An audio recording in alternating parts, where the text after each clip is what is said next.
Bring it back.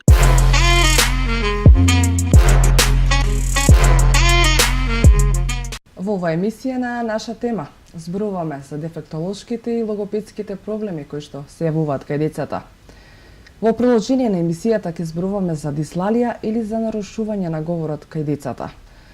За таа цел, нашата драга гостинка не гостува магистер Милена Илич Пешич, инаку дефектолог во Основното училиште Браќа Миладиновци, кој што е сосема стручна да зборува на оваа тема, бидејќи секојдневно работи со овие дечиња со цел да им се помогне на најдобар можен начин. Милена, добре ни дојдовте. Благодарам за поканата. Добар ден на вас и на сите гледачи кои ја следат оваа емисија, и навистина морам да кажам дека навистина со задоволство сум гостин во вашата емисија и секогаш обработуваме симпатични теми. Така, мене посебно ќе ми биде драго да ја обработиме оваа тема која што е многу актуелна помеѓу нас и неретко се случува кај децата. Ајде најпрвен да објасниме што е тоа дислалија. Па вака, дислалија е пореметување на говорот која се карактеризира со една неправилна артикулација на глас или група на гласови и се појавува вообичаено кај деца од предшколска и школска возраст, меѓутоа може и кај возрастни да се појави. И една од најчестите појави на пореметување на говорот и незината преваленција оди од 20 до 40% кај дечињата како група од пореметување на говор. Така. Кога едно дете треба да побара помош од дефектолог кога ќе забележи проблем со говорот кај децата? Па детето веројатно нема да забележи само проблем, меѓутоа тука се родителите да забележат и будно да внимаваат како се појавува говорот и дали се појавува на време и во каков облик се појавува. Значи, самата дислалија може да се појави како една субституција на гласчиња едно со друго, може да се појави како дисторзија, како, например, неправилно изговарање на одреден глас го има, ама како да го нема или неправилно звучи, и може да биде исто и дисмисија, уствари да го нема гласот воопшто, да не се појавува во едно зборче, што значи мораме да внимаваме колку е возрасно детето и кога почнува да преговара. Значи кај детето, во нормалниот развој на детето, од 1 до 2 годинки веќе се појавуваат првите зборчиња, првите слогови, први се појавуваат самогласките, така е вообичаено, подоцна следат с, дж, така натаму, меѓутоа р, ш се појавуваат подоцна. Значи, еден целосен говор и едно правилно изговарање на сите гласови би требало да се очекува до навршена 5 или 5,5 години, зависно кој глас е во прашање, меѓутоа мораме да внимаваме и веќе од 2-3 година доколку забележиме дека гласовите кои се појавуваат не се правилни, мораме да побараме стручна помош. Така. Факт е дека нели се поголем број на деца имаат проблем со говорот. Може ли да објасниме кои се причините, зошто се јавуваат ваквите проблеми со говорот кај децата? Па мораме да знаеме првин што е причината. Нормално, што е причината за појава на една дислалија? Може повеќе причини постојат, тоа е мултифакторијално. Може да биде причината првенствено органска. Например, да имаме краток јазик, па неправилно јазиче, лењо јазиче или мрзливо јазиче, како што се вика, неправилна мускулатура во усната шуплина, можеме да имаме расцеп на непцето, можеме да имаме расцеп на устата и така натаму, со што детето вообичаено се раѓа или добива некоја повреда, па да имаме дислалија од тие органски причини. Меѓутоа може да биде дислалијата и со функционална, да биде со некои поинакви причини, може да има недостаток на слух, па детето да не слуша доволно за да може да го репродуцира тој глас кој се бара од него и кој е доследен на таа возраст на која оно треба да го изговори гласот. Значи, пред да заклучиме дека постои дислалија, треба да ги разгледаме сите фактори кои се вклучени во развојот на детето и доколку е причината органска, доколку постои нешто како, например, расцеп на непцето, отвор, тоа би можело и хируршки да се интервенира и да се среди на поинаков начин, при што подоцна би се појавил говор како што е потребно да се појави. Од друга страна, секако треба да внимаваме да имаме една доволна мотивација детето да почне да збори, треба да им говориме на дечињата уште од мали, а за да го припремиме устниот апарат за да може да говори, многу е важно и кога ќе се родат дечињата да може да цицаат, значи мускулатурата на устната празнина да се развива од мали нозе, подоцна кога ќе ги излезат првите запчиња, многу е важно дечињата да им се дава и цврста храна за да можат да жвакаат, да ги користат устата. Ние брзо живееме и поинаков начин на живот водиме од порано, па некако пони едноставно и да купиме и готова кашичка и се имаме достапно, многу подостапно отколку порано, па и го користиме тоа што ни е достапно, нели? Животот не направил такви, меѓутоа мораме да водиме сметка дека децата чим појават први заби може да жвакаат и треба да ги мотивираме да ја жвакаат храната и тоа е особено важно за развојот на говорот. Исто така да апелирам цуцлите, лажливки кои ние сите сме ги користеле, меѓутоа не се препорачливи од ниту еден педијатар, не се препорачливи, ниту се препорачливи од било кој лекар, затоа што прават една неправилен развој на запчињата, на непцето, на горната вилица, што подоцна отежнува изговор на одредени гласови. Исто така и користењето на цуцлата за пиење, сокче, млеко, тоа треба што порано да се исфрли и да се воведат чашки, при што детето, пиејки со чашката, вежба устата и така натаму. Значи, од мали бебиња треба да ги подготвуваме да се спремни да почнат да говорат. Така, тоа е најправилно. Да. Може ли да објасниме колку видови на дислалии постојат? Какви видови на дислалии? Па, постојат повеќе видови на дислалии зависно која група на гласови е зафатена. Вообичаено во нашето говорно подречје, сега зависно каде се наоѓаме и каде сме се родиле, нели, првин треба да го совладаме мајчиниот јазик или оној јазик на кој говориме ние и луѓето околу нас. Кај нас најпроблематични се јавуваат, например, ш, ч, дж, потоа гласот р. Они се најпроблематични и зависно која група на гласови е опфатена, имаме сигматизам каде што с и ш се опфатени, имаме ротацизам каде што гласот р, капатизам каде што гласот к, татаизам каде што доаѓа до смена на самогласките со буквата Т и буквата Д.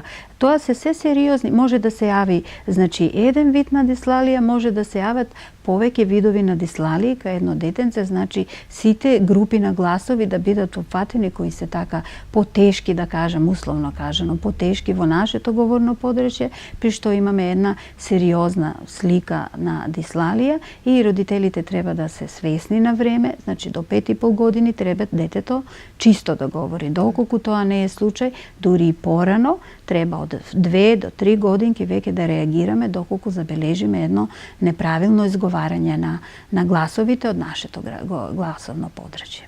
Така. Кога веќе нели образложивме кои се најчесто проблемите и причините, може ли да кажеме колку време е потребно, значи како тече тој еден процес на оспособување на тој говор? Првин, да повторам јас, треба да ја видиме главната причина зошто не се појавува еден говор како што треба да се појави, да биде правилен изговор кај детенце. Говориме за мали деца, нели? Мали деца кои проговараат.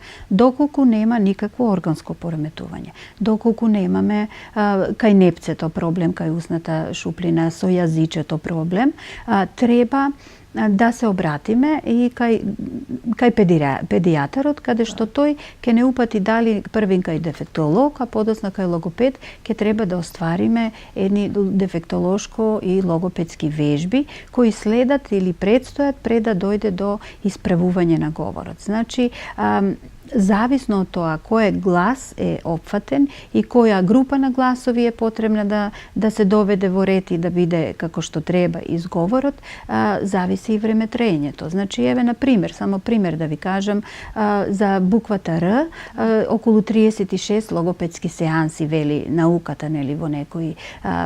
Тоа е се оквирно, не мора да значи дека кај секој детенце е исто, меѓутоа доколку нема некој поревентување на менталната сфера, 36 36 логопедски терапии треба за буквата Р, додека за другите букви треба од 12 треба на пример за буквата Л.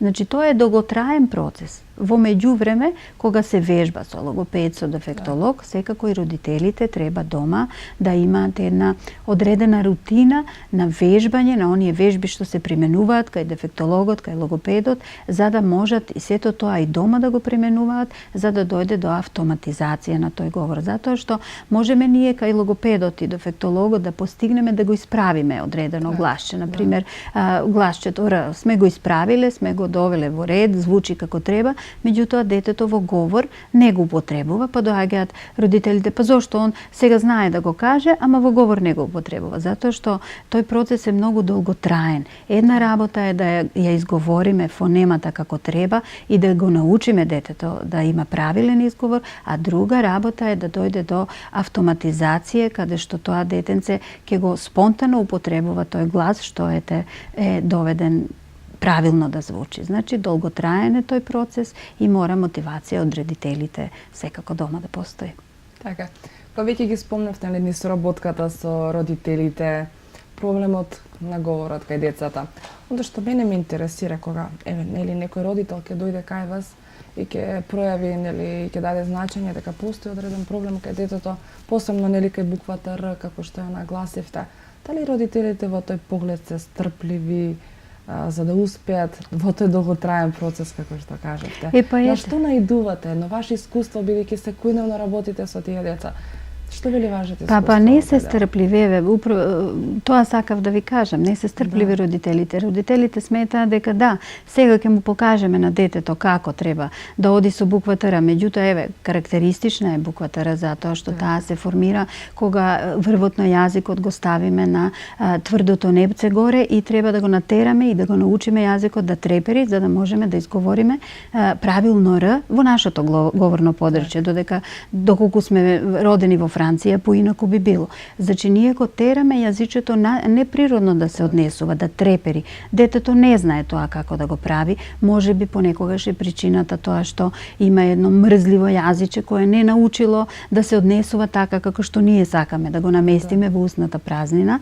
И сега мора да се прават и вежби за јазичето, вежбите за устата, вежби каде што го успособување, затоа што јазичето е еден мускул. Треба да го способиме мускулот да прави вежби и да може да се однесува така како што е потребно за да го добиеме одредениот глас. Како што реков претходно, не е доволно да се оди само на дефектолог, на логопед, конкретно за исправање на гласовите, туку е доволно и е потребно и неопходно и родителите дома да работат, а не како родителите наши, сите сме ние такви. Тоа е во човечка природа и времето веројатно во кое живееме, немаме време, сакаме инстант, денеска се да се заврши, а меѓутоа овие работи требаат трпение и првенствено јас би апелирала да почнеме терапија на време, да не чекаме да детето појде на училиште со едно неправилно изговарање на гласчиња, затоа што кога ќе појде на училиште и ќе почне да чита и да пишува, детето ќе чита и ќе пишува онака како што изговара. Значи ќе имаме едно неправилно пишување, неправилно читање, затоа што тоа не е во состојба половина од азбуката, да кажеме, например, да ја изговори како треба и сериозно треба да се свати. Значи веќе од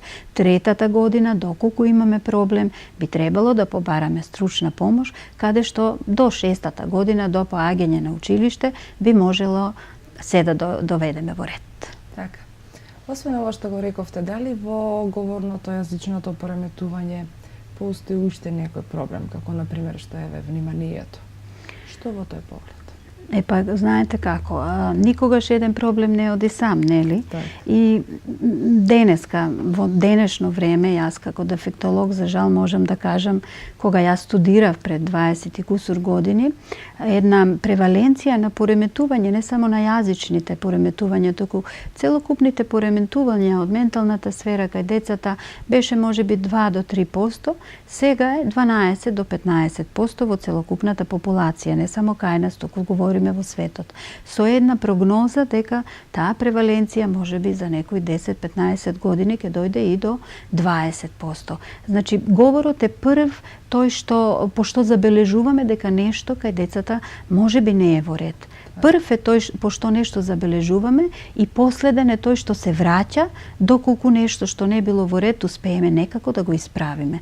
Значи, говорот е само симптом на нешто што се случува во дечкиот организам. Говориме конкретно за дислалија, тука е пореметување на артикулација, меѓутоа можеме подлабоко да говориме за пореметување на говор, за развојната дисфазија, каде што или алалија, каде што доаѓа до непојавување на никаков говор, не само неправилна артикулација, туку немање на никаква артикулација на гласови, што на пример од друга страна секогаш е поврзано што нешто друго и родителите треба да се свесни за тоа.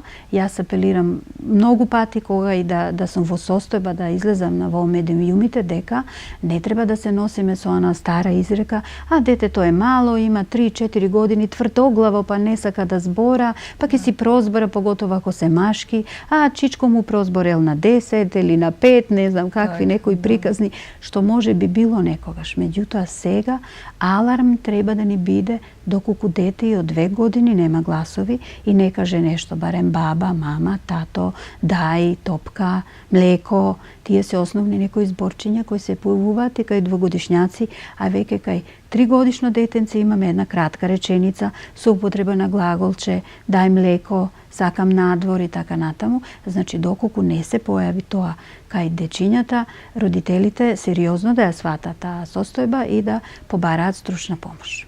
Така.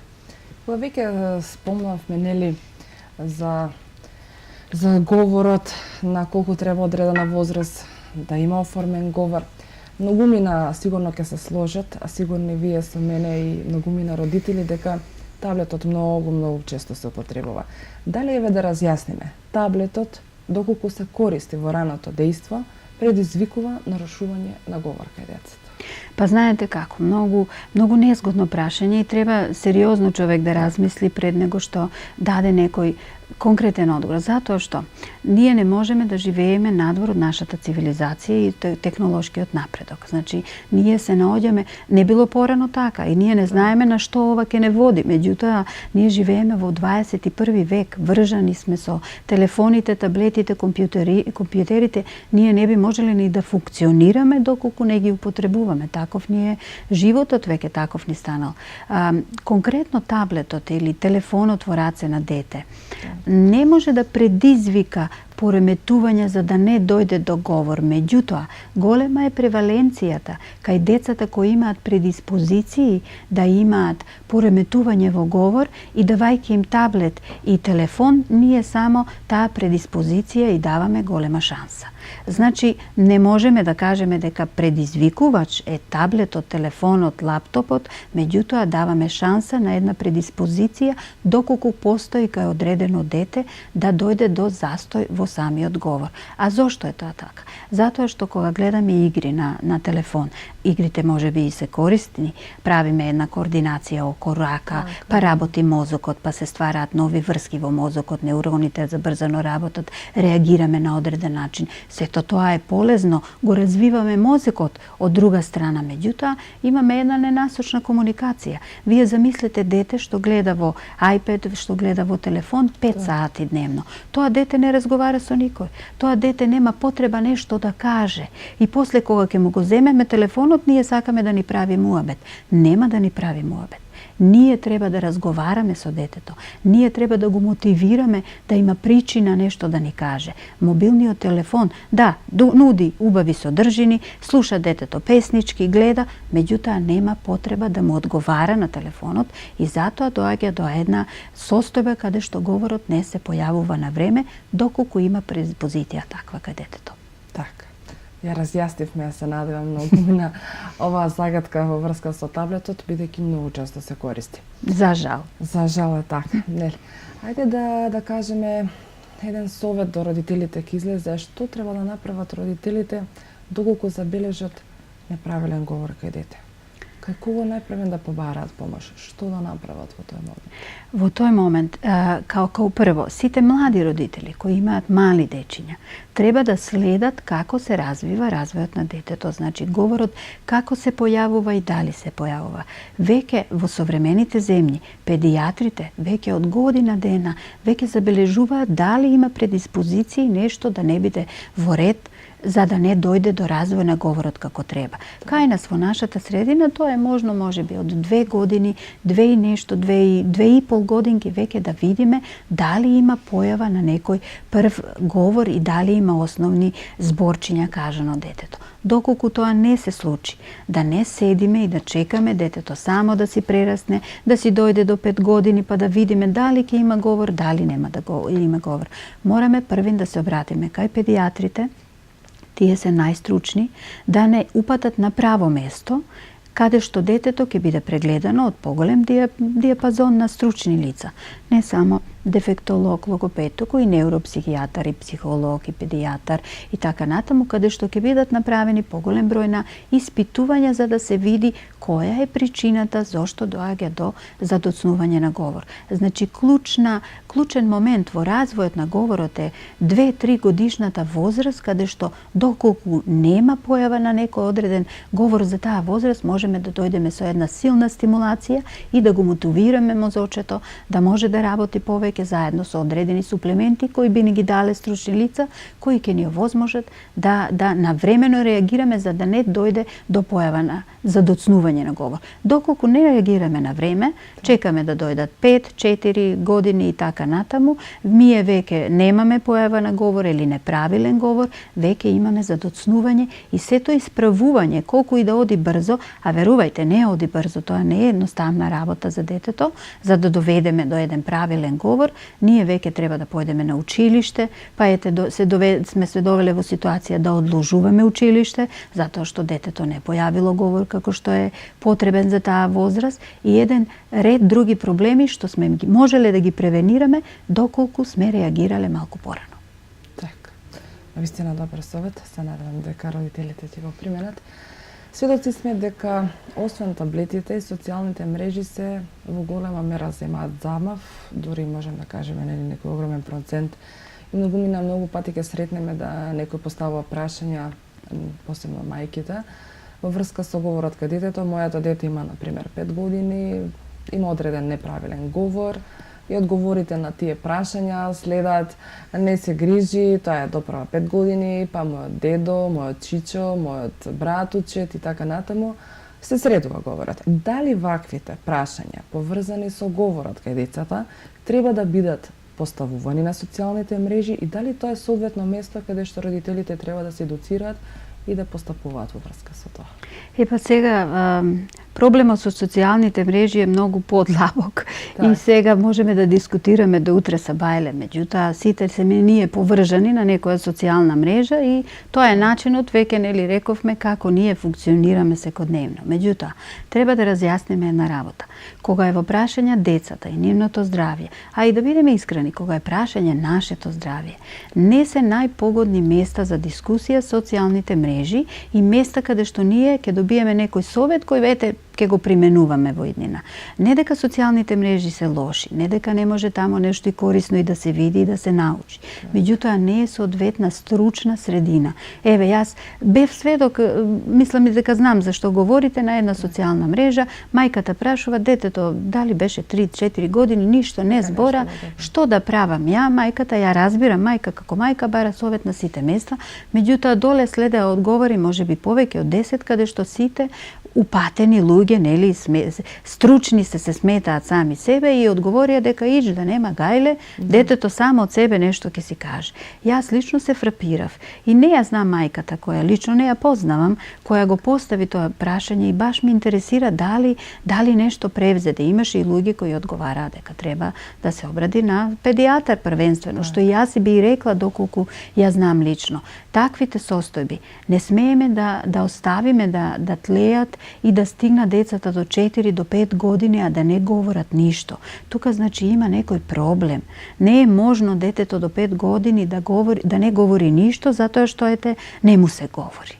Не е тоа така. Говорот не оди така. Значи, тоа оди паралелно и со менталниот развој, и со психофизичкиот развој. И доколку видиме дека од 2 до 3 години забавува говорот кај тоа одредено наше детенце, подитно треба да бараме помош. Каде се обратуваме прво? Прво му одиме кај матичниот педијатар.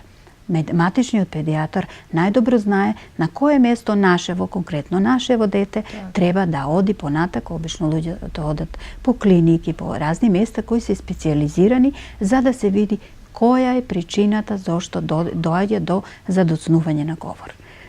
Нашите стари дома, сите што живееме, нели, со повеќе генерации, некако научени се, така било можеби и порано, така можеби и навистина функционирало порано. Меѓутоа во денешно време аларм треба да ни биде. Дете од 2,5 години ништо, доколку не каже чао или папа или дај, тоа е веќе аларм дека нешто се случува со детето и мора да реагираме на време. Така. Ево да ни кажете на која возраст, до која возраст треба да се појави правилен говор и што ако не се појави? Па еве, правилен изговор, да кажеме, правилен изговор на сите гласови се толерира, сепак има некоја толеранција, нели, до 5 до 5,5 години, каде што сите гласови на нашето говорно подешје треба да бидат усвоени и ш, и дж, и р конкретно, и да бидат чисто изговорени, и тоа е еден говор. Доколку немаме појава на, ако говориме за дислалијата само, доколку немаме убав изговор на гласовите до 5,5 години, мораме да бараме, дури порано, мораме да бараме совет од логопед, од дефектолог, каде што би се примениле одредени вежби и би се видела, нели, причината за таа дислалија. Но доколку немаме говор до 4-5 години, тоа е веќе сериозен проблем и мораме да побараме помош од педијатри. Така. Како да возможиме правилен говор, нели, кај децата? Како да се однесуваме? Ние како родители, еве и јас сум родител. Па знаете како, некако не презема телефоните, не презема телевизорите, не превзема тоа што сме внатре. Треба, како што реков, од мали бебиња да ги спремаме говорниот апарат да биде во состојба да функционира како треба. Меѓутоа, за целокупниот психофизички развиток, правилен на едно мало дете, многу е важно да излезе надвор. Многу е важно да се игра во песок, да стекне многу различни искуства, да оди босо по тревичка, да собира каменчиња, да се шлапка во кал, кога врне дожд, да се направи сето мокро. Ништо нема да му се случи. Кога врне снег, да седи надвор барем 3-4 сати, нека биде мокро, нека му смрзне носето, ништо нема лошо да му се случи. Ние некако научивме премногу да си ги заштитуваме децата. Нема ова да му стане, нема она да му стане. Заштитувајќи ги толку, ние всушност ги скратуваме од различни искуства кое е полезно да ги имаат за да дојдат до еден правилен психофизички развиток. И секако многу важно е да се дружиме со нашите деца. Јас знам дека сите ние немаме време. Поинаку се живее сега, поинаку живееле нашите родители, поинаку било темпото на живот и целата атмосфера на живеачка, меѓутоа мораме да најдеме време за нашите дечиња, затоа што ние сме единствените кои сме првите оние и кои можеме да им помогнеме да израснат во прави и здрави личности, а тоа ќе го направиме ако бидеме до нив, ако се дружиме, ако разговараме, ако читаме приказки, ако се шетаме надвор во природа. Тоа е единствениот начин. Така. Хајде да објасниме зошто е важна дефектолошката и логопедската или превентива за правилен развој на говорот кај децата. Што подразбира тоа? Па тоа подразбира ова што го говоревме до сега. Значи, дефектолошката и логопедската превентива е да ги следиме упатствата на стручните лица. Значи, да не се фокусираме на технологијата толку, да излеземе надвор, говорниот апарат да го стимулираме, да биде подготвено детето да може да говори. Цуцлата лажливка да размислиме добро дали да ја употребуваме. Чашката што порано да ја употребиме во пиењето.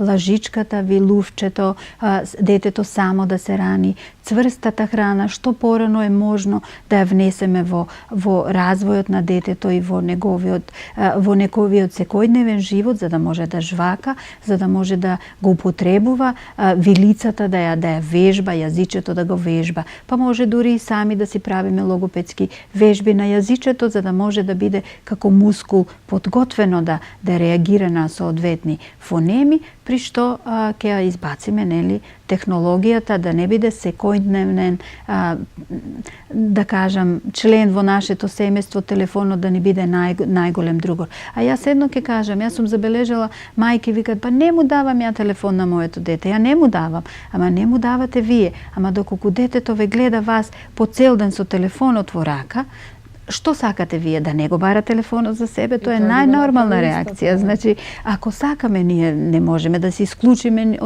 од секојдневните збиднувања и да не сме дел од социјалните мрежи и да не читаме вести. Веќе ја не сум видела некој вестник да чита, сите читаат на интернет. Меѓутоа, тоа да го правиме кога малите деца баш и не гледаат.